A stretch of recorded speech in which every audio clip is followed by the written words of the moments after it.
Assalomu alaykum aziz o'quvchilar. Demak, bugun biz siz bilan Hardi Vaynberg mavzusi bo'yicha gaplashamiz. O'zimni tanishtirib o'taman. Men Ahmadov Sardor, Biopro loyihasi muallifi. Xo'p, unda darsimizni boshladik. Xo'p, Hardi Vaynberg kitobimizdan, demak, Biopro darslarimiz, Biopro kitoblarimizdan boshidagi nazariyani bir ko'rib chiqishimiz kerak birinchi navbatda. E'tibor beraylik. Hardi Vaynberg qonuni nima? Genlar chastotasi, populyatsiya chastotasi nima? Xo'p, Hardi-Vaynberg qonuni asoschilari bu ikki shaxs, Hardi va Vaynberg. Bulardan biri matematik bo'lgan. Bu ikkisi genlarni va genlarni tarqalishini matematik ifodalar bilan belgilash va hisoblash mumkinligini o'rgandilar. Ma'lum bir chegaralangan hududda biron populyatsiyani ichidagi genlarni avlodlar almashinuvi bilan o'zgarmaydigan genetik chastotasi, ya'ni tarqalish foiz miqdori bo'ladi. Shuni o'rganib, ilmiy asoslab bergan va matematik formula kiritgan. Xo'p, biz matematik formulasi orqali hisob-kitoblarni amalga oshirishimiz mumkin. Lekin afsuski, qonun mukammal emas. Ya'niki, bu qonun amal qilishi uchun ba'zi parametrlar bor. Ya'ni genlar chastotasi avlodlarda o'zgarmasligi kerak. Qonun bo'yicha shunaqa. Lekin shunaqangi holatlar bo'ladiki, bu chastotalar o'zgarib ketadi. Xo'p, ta'sir qiluvchi omillar bor. Nimalar? Genetik drift, juft tanlash, xo'p, tabiiy tanlanish, xo'p, jinsiy tanlanish, mutatsiya, gen oqimi, meyoz bosimi, genetik qo'shilib ketish, populyatsiya bo'g'ilishi, asoschilik effekti va bunga tabiiy ofatlar ham kiradi. Xullas, ushbu qonun populyatsiyaning genetik tuzilishini tasvirlashda asosiy rol o'ynaydi va quyidagi shartlar bajarilganda genetik muvozanatni, genetik tenglikni ta'minlaydi.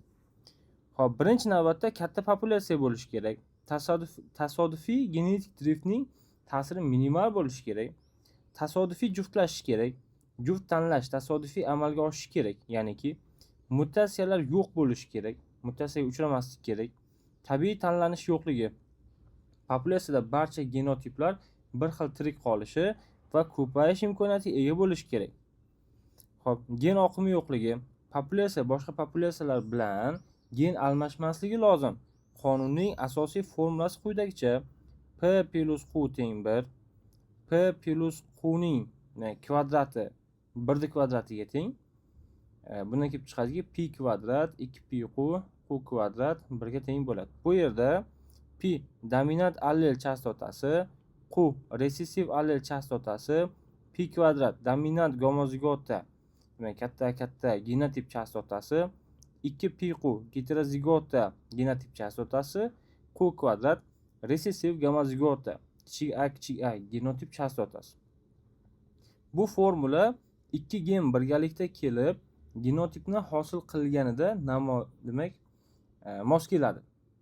Masalan, katta A geni dominant gen, kichik a geni resessiv gen bo'lib, mana bunday holatda genotip bo'lishi mumkin. Xo'p, masala ishlashga o'tishimizdan oldin biz boshqa bir narsani ko'rib o'tishimiz kerak. Buni o'chiraman. Buni ham. Nimani ko'rib o'tamiz? Mohiyatga e'tibor beramiz. Xo'p. Hardi, Vaynberg, mohiyat nimada bu yerda? Mohiyat haqida ozgina gaplashamiz. Mohiyati. E'tibor beraylik. Bu matematika. Bu oddiy matematika. Tasavvur qiling. Katta geni ko'zni jigarrang bo'lishini ta'minlaydi. Men uni qo'y ko'z deb yozib qo'ya qolaman. To'q jigarrang. Qo'y ko'z. Ya'niki jigarrang. Jigarrang. Insonlarda masalan kichik a geni esa ko'k yoki och ranglar bo'lishini ifodalaydi. Ko'k yoki och ranglar. Och ranglar. Endi shu yerda katta a geni bu dominant. Dominant bo'lganda ham to'liq dominant. Kichik a geni esa resessiv. Xo'p, bu yerda nima bo'ladi? Bu yerda nima sodir bo'ladi? E'tibor qilaylik. Deylik, xalqimizda, aholi orasida 9% inson ko'k ko'zli bo'lsin. Ko'k ko'z. Endi biz mana shu ma'lumot asosida katta A genini va kichik A genini tarqalish chastotalarini topa olamizmi? Katta A genini tarqalish chastotasi pi ga, kichik A genini tarqalish chastotasi esa q ga teng. Xo'p, buni qanaqa qilishimiz kerak? Bu yerda endi buni imkoniyati bor, do'stlar. Bu yerda imkoniyati bor. Yoki mana shu 9% ko'k ko'zli inson degan ma'lumot orqali aholini necha foizi katta A genotipli, necha foizi katta kichik A genotipli, necha foizi kichik A genotipli. Bularni topish imkoniyatimiz bizda bormi? Bizda shunaqa imkoniyat mavjudmi? Albatta mavjud, do'stlar. Bu yo'q matematika. Keling buni ko'rib chiqamiz. Xo'p, e'tibor beraylik. 9% ko'k ko'z deyildi. 9% foizda ifodalanganda, ulushda ifodalanganda 0.09 deyiladi. Va aynan mana shuni, ya'niki ulushlarda ifodalanadigan qiymatni biz chastotalar deymiz. Va mana bu chastota, yozib qo'yaman, chastota fenotip chastotasi bo'ladi. Fenotip chastotasi. Nega desa, chunki ko'k ko'z deyapti. Demak, ko'k rangli ko'zlarni ko'k ko'z bo'lishligi o'zi fenotip. O'shani fenotip chastotasi 0.09 ga teng ekan. Lekin o'sha ko'k ko'zlarni aynan bitta holat, ya'niki kichik a genotip namoyon qiladi xolos. Faqat shu genotip chiqarib bera oladi. Demak, buni bir vaqtning o'zida nafaqat fenotip chastotasi, balki genotip chastotasi ham deyish mumkin. Yozib qo'yaman. Genotip chastotasi. Demak, genotip chastotasi ham 0.09 ga teng bo'lyapti hozir. Xo'p, nimaning genotip chastotasi desa, kichik a ning. Ya'ni biz uni q kvadrat deb olardik. Hozircha buni bilmasangiz, video davomida o'rganib olasiz. Demak, q kvadratimiz 0.09 ga teng bo'lyapti. Xo'p, demak, q kvadratimiz 0.09 ga teng bo'layotgan bo'lsa, ajoyib, unda q ni topish uchun iltizosdan chiqarishimiz kerak biz bu raqamni. Shunda q ning qiymati 0.3 ga teng bo'ladi. Xo'p, shu yakunmi? Yo'q, hali tugamadi do'stlar. Buni davomi bor. Endi e'tibor beramiz. Pi bilan q ning yig'indisi 1 ga teng bo'lishligi kerak. Bu formula, Hardy-Weinberg formulasi mana shunga asoslangan o'z aslida. Xo'p, buni davomi ham bor.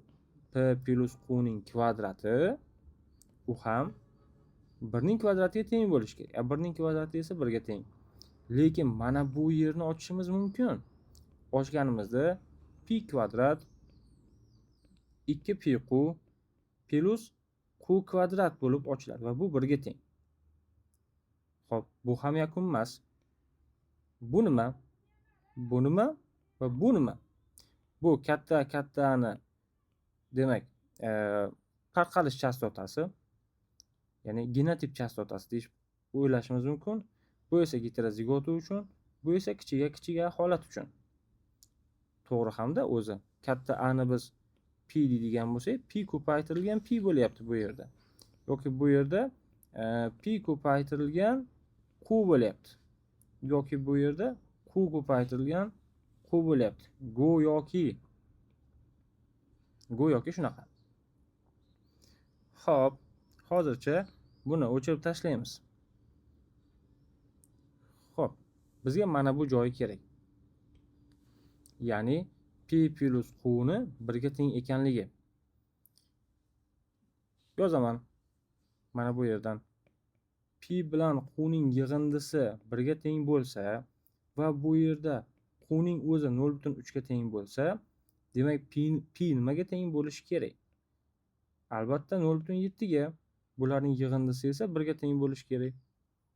Demak pi 0.7 ga teng ekan. Q 0.3 ga. Bu degani katta a geni 70% tarqalish foiziga ega. Ya'ni chastotadan 0.7 tarqalish foizi 70%. Kichik a esa 30% tarqalishga ega ekanligini anglatadi. Xo'p, demak, biz buni topdik. Mana bu yerda pi va qning qiymatlarini topib oldik. Pi ning qiymati 0.7 ga, q ning qiymati 0.3 ga teng ekan. Lekin mana bularchi? Bu yerda katta katta, katta kichiga va kichiga kichiga holatlar. Endi buni topish bizga u qadar qiyinchilik olib kelmaydi. Katta katta biz uni pi kvadrat degan formula bilan ifodalardik yoki katta kichiga heterozigota biz uni 2pi q degan formula bilan ifodalardik yoki kichiga kichiga biz uni q kvadrat degan formula bilan ifodalar edik. Xo'sh, endi nima qilamiz? Bu yerda biz chastotalarni bilamiz, do'stlar. E'tibor bering. Mana chastota va mana yana chastota. Biz keling shu chastotalarni bu yerda ishlatamiz.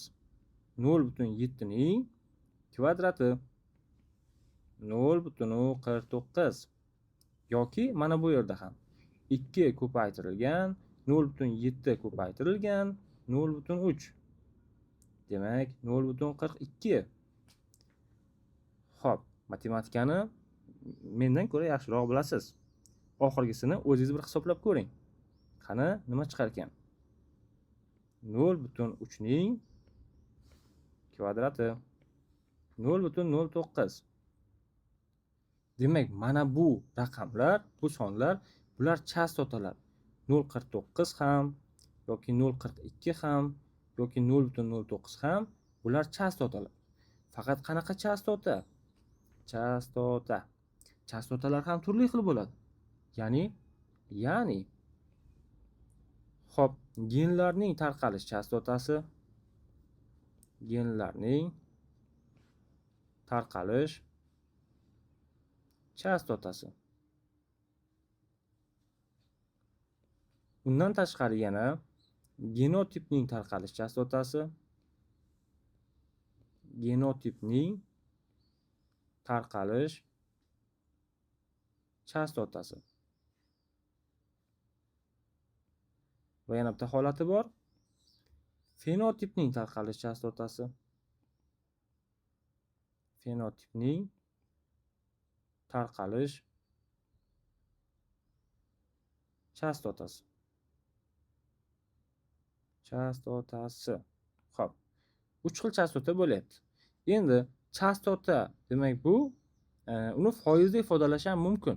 Genlarning tarqalish chastotasini foizda ifodalasak, genlarning tarqalish foizi bo'ladi. Genlarning tarqalish